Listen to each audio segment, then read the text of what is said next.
Nous sommes de retour en direct sur le plateau de TV Finance, votre émission quotidienne qui s'attache à comprendre, débusquer, travailler, analyser l'actualité et vous proposer en conséquence, via nos experts, des solutions d'investissement ou de trading, des solutions, je dis bien, et pas des conseils, puisque, il est libre à vous de faire ce que vous souhaitez. Et pour ce faire, j'ai la chance, le plaisir de retrouver désormais de plus en plus régulièrement James Detuati, alias le Loup de Zurich. Bonjour James. Bonjour Louis-Antoine, bonjour à tous. Merci James d'être avec nous ce matin. James Detuati, vous êtes trader pour compte propre, analyste technique et chroniqueur financier désormais. Avec vous, on va parler de trois valeurs. On va commencer par LVMH. LVMH, monsieur James Detuati, on vous sait particulièrement caustique et piquant. Il y a un article que vous avez écrit, publié dans un magazine, dans lequel vous dites, allez, LVMH, les conditions sont réunies pour aller chercher les 1 000 € l'action. Vous mettez quelque chose en avant d'assez particulièrement intéressant, le fait que bien c'est la Chine qui sera déterminante dans cette trajectoire haussière. Ceci étant, on l'a encore constaté ce matin via les indicateurs manufacturiers, la Chine ne se réveille pas, James. Du coup, par la force des choses, les 1 000 €, on y croit vraiment ? Alors en catalyseur, il n'y a pas que la Chine, et je vais développer ça. Avant de commencer, la barbe, ça vous va très bien. Ça fait longtemps qu'on ne s'est pas vu. Alors LVMH, avant de parler justement des actions, je vais juste faire un petit récapitulatif très simple pour l'achat, pour l'investissement sur actions. Vous n'avez pas besoin de sortir de Saint-Cyr pour acheter des actions, il faut juste les étudier, apprendre à les connaître, prendre par exemple 10 actions, 5 américaines, 5 françaises, et comment dirais-je, et prendre les grosses capitalisations par exemple, too big to fail. Et quand vous avez des discounts ou des soldes sur des actions comme LVMH par exemple, justement achetez. Donc je reviens sur LVMH. PER autour des 28, BPA autour des 22. Sur 9 mois, LVMH affiche 58 milliards d'euros de chiffre d'affaires avec une croissance organique de 1% au T3. Malgré un repli de 4% du chiffre d'affaires, LVMH maintient une marge opérationnelle autour des 20%, ce qui est énorme. La zone sensible ou les zones sensibles, c'est bien sûr ce que vous venez d'évoquer, c'est la Chine et l'Asie. Alors, selon les analystes financiers, le segment mode et maroquinerie devrait arrêter de baisser. D'accord ? Tout ce qui est vin, spiritueux, montres et joaillerie sont attendus en reprise supérieure à 10% de croissance. Maintenant, il y a des rumeurs récurrentes qui placent justement LVMH comme un acquéreur naturel d'actifs emblématiques comme Armani. D'accord ? Donc Armani est justement sur le marché actuellement. Bon, alors au niveau des catalyseurs sur les 12 à 24 mois, on va en parler. D'accord ? Donc on a une accélération de la marge croissance organique supérieure à 3 à 4%, tout ce qui est mode et maroquinerie. On a, si un rebond est confirmé en Chine et en Asie, bien sûr, on va remonter. D'accord ? Il peut y avoir aussi l'annonce du deal justement avec Armani, ou de nouveaux partenariats pour la Formule 1, etc. Je vais revenir sur Armani. Armani, ce serait le coût marketing. D'accord ? Ce serait, bien sûr, c'est annoncé, ce serait une vente progressive. LVMH serait un poids lourd du luxe dans la liste, justement, des acquéreurs. Et le ticket d'entrée, bien sûr, se chiffrerait en milliards d'euros. Voilà, on a en fait une icône mondiale qui est un peu sous-exploitée, Armani.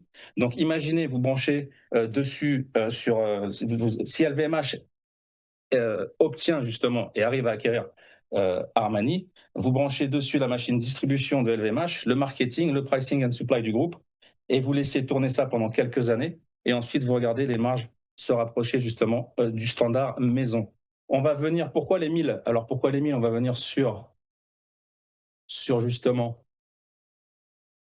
sur l'analyse technique. Donc LVMH, j'ai mis ces 3% depuis le début de l'année, c'est pas ouf, c'est pas énorme. Par contre, on a eu un rebond parce qu'on est descendu très très très bas. Je vais vous montrer ça tout de suite. On est descendu ici, et le graphique ici étant weekly. Donc on est descendu ici à 434. Donc on a eu une baisse quand même très conséquente depuis les plus hauts des 907 environ. Donc 907, 434, on va dire 50%. Je vous pose une question, Louis-Antoine. Si demain je vous propose la voiture de vos rêves ou la maison de vos rêves à 50%, vous l'achetez ou pas ? C'est probable, James. C'est les soldes. Donc quand c'est comme ça, bien sûr qu'on achète. Et regardez, j'étais dans un super timing quand j'ai annoncé ça aussi dans le magazine dont vous faisiez référence tout à l'heure et que je ne citerai pas. On a eu un parfait timing, on a eu un super rebond de 42%. De 42% au jour d'aujourd'hui, hein. Donc vous rajoutez encore un petit peu ici. Donc oui, on a un drapeau, on a plusieurs drapeaux. On a un drapeau haussier, d'accord? On a une divergence aussi avec le RSI. Donc regardez, un drapeau haussier, c'est quoi? C'est ça. Voilà ce qui s'est passé la dernière fois au mois de juillet 2016. Puis ensuite, on allait chercher justement les targets du drapeau en 2020. Ici, il peut se passer le même phénomène. On pourrait aller chercher dans un premier temps les 685, puis les 710 et les 747. D'accord? Comme le Boeing, j'ai pas fait exprès. Et par contre, si le marché dégénère, si on descend, il faut surveiller les 537 et les 509. Et là, on irait chercher les 422 encore, on ferait un double appui, et ça serait un super niveau d'achat. D'accord? Donc la stratégie actuelle, si vous ne savez pas quoi faire sur le marché, qu'est-ce qu'on fait? Vous pouvez faire deux choses. Ou vous utilisez un stop reverse, et j'ai fait une vidéo là-dessus, ou alors vous mettez en place une stratégie de put synthétique, c'est-à-dire vous shortez l'action qui pourrait aller chercher justement des gaps un peu plus bas autour des, je ne me rappelle plus, mais ça doit être à peu près autour des 565, quelque chose comme ça, vérifier, ou le haut du drapeau ici. Donc, vendre justement le cash, d'accord, les futurs, et acheter des calls, donc acheter des options. Et là, vous serez protégé. Voilà mon analyse sur LVMH. Je reste acheteur sur LVMH, quoi qu'il arrive.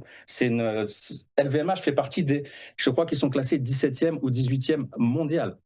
Donc on ne parle pas de, c'est pas de la petite bière, quoi. On parle vraiment d'une société très très importante. C'est une société qu'il faut avoir dans son portefeuille. Effectivement, James, je pense qu'on est tous assez d'accord pour dire que le secteur du luxe, et le luxe français notamment, a mangé son pain noir. Ceci étant, je vous ai bien écouté, James, et c'est toujours très intéressant de vous écouter. Ceci étant, deux choses.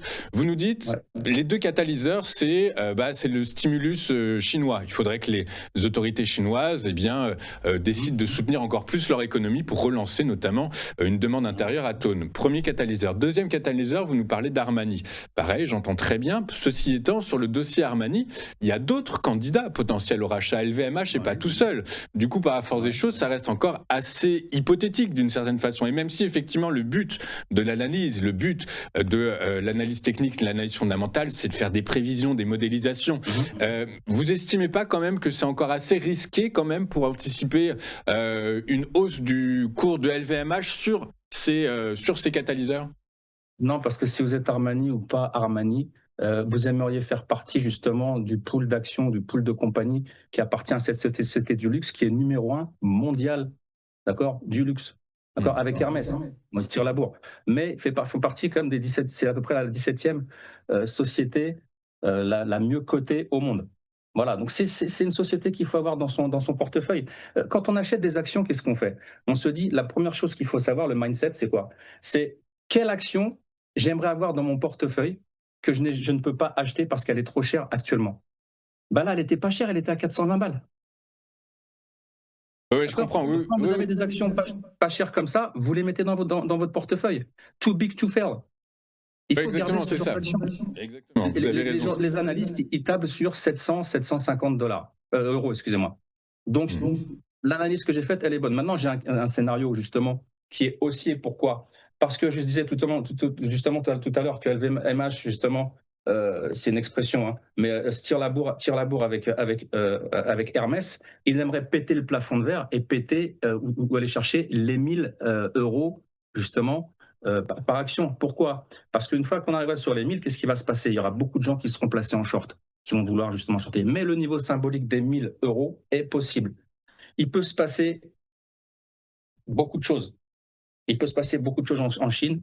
Et je pense que c'est que Armani signera avec LVMH et pas avec les autres. Exactement, effectivement, c'est le scénario privilégié par les professionnels de ce secteur, hein, puisque les deux autres, c'est L'Oréal et Essilor-Luxottica. Mais a priori, effectivement, comme vous l'avez très bien dit, de par à la fois la taille de groupe, hein, c'est gigantesque, LVMH, et les différents actifs. Oui, c'est ça, exactement. A priori, pour l'instant, celui qui tient la corde, c'est LVMH. Mais tant, vous savez, on le sait, comme ce soit pour une acquisition de capital social ou d'entreprise ou d'une maison, tant que rien n'est signé, eh bien, rien n'est signé. Oui, mais vous préférez parier sur le numéro 1 ou sur le numéro 3 ou 4 quand vous pariez sur quelque chose? Mon avis ne compte pas, James. C'est vous qui avez la parole.